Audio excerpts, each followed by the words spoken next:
வணக்கம். கதை கருவூலம் சேனலுக்கு உங்களை வரவேற்கிறேன். இன்னைக்கு நாம் கேட்க போகிற கதையின் தலைப்பு எல்லாம் இறைவன் செயல். இப்போ கதை எப்படி இருக்குதுன்னு கேட்கலாம் வாங்க. மனித வாழ்க்கையை உருவாக்கி நடத்தி செல்பவன் இறைவன். வாழ்க்கையில் நமக்கு எத்தனையோ ஆசைகள் ஏற்படுகின்றன.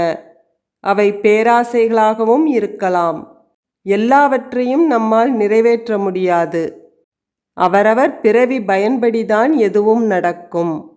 நம் வாழ்க்கையில் நடக்கும் எல்லா நிகழ்ச்சிகளும் கடவுளால் முன்கூட்டியே தீர்மானிக்கப்பட்டவை. அவற்றை மாற்றவோ தப்பவோ யாராலும் முடியாது. அதனால்தான் எல்லாம் இறைவன் செயல் என்று பெரியவர்கள் கூறியுள்ளனர்.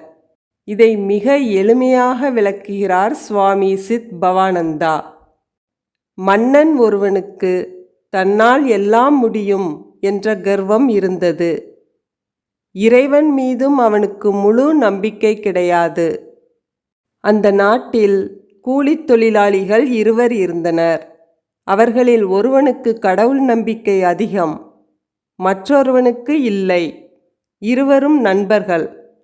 ஒரு முறை இருவருக்கும் கடும் வாக்குவாதம் ஏற்பட்டது. நண்பா, தினமும் நீ கடவுளை வழிபடுகிறாய். அப்படியிருந்தும் நீ ஏழையாக இருக்கிறாய். கடவுள் என்று ஒருவர் இருந்து நீ கூறுவது போல் அவருக்கு எல்லா சக்தியும் இருந்தால் உன்னை பணக்காரனாக்கியிருப்பாரே.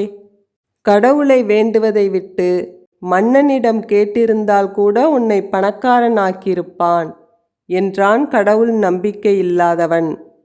கடவுள் அருள் இருந்தால்தான் எதுவும் நடக்கும். அவர் நினைத்தால் ஏழையையும் பணக்காரனாக்கலாம், பணக்காரனை ஏழையாக்கலாம் என்றான் கடவுள் நம்பிக்கையுள்ளவன். ஏழையை பணக்காரனாக்க கடவுள் தேவையில்லை, அரசனாலேயே முடியும் என்றான் நாத்திகன். அப்போது அந்த வழியே மாறுவேடத்தில் வந்த மன்னன் கூலித் தொழிலாளிகளின் பேச்சை கேட்டான். தன்னை ஆதரித்து பேசிய நாத்திகனை பணக்காரனாக்கி காட்ட வேண்டும் என்று முடிவு செய்தான்.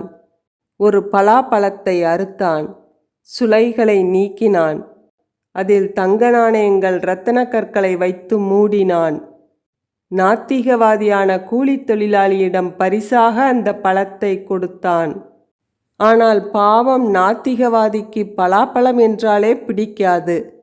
இந்த பழத்தையா பரிசாக மன்னன் கொடுக்க வேண்டும் என்று நொந்து கொண்டான். ஆத்திகவாதிக்கு பலாப்பழம் என்றாலே உயிர். அதனால் பழத்தை ஆத்திகவாதிக்கு 10 ரூபாய்க்கு விற்றான் நாத்திகவாதி.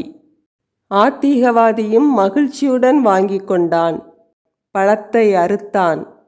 உள்ளே இருந்த தங்க நாணயங்கள் இரத்தின கற்களை பார்த்தவனுக்கு ஆச்சரியம் தாங்கவில்லை. கடவுள் அருள் என்று மகிழ்ந்தான். தங்க நாணயங்கள் இரத்தின கற்களை விற்று மிக பணக்காரனாகிவிட்டான். நடந்த சம்பவங்களை அறிந்தான் மன்னன். இதுதான் கடவுள் செயல் என்று புரிந்தது. கடவுள் நினைப்பதையோ செய்வதையோ யாராலும் மாற்ற முடியாது. தெய்வம் நினைப்பதுதான் நடக்கும் என்று புரிந்து கொண்டான். இந்த கதை உங்களுக்கு பிடிச்சிருந்ததுன்னா லைக் பண்ணுங்க, கமெண்ட் பண்ணுங்க. கதை கருவூலம் சேனலுக்கு சப்ஸ்கிரைப் பண்ணுங்க. நன்றி, வணக்கம்.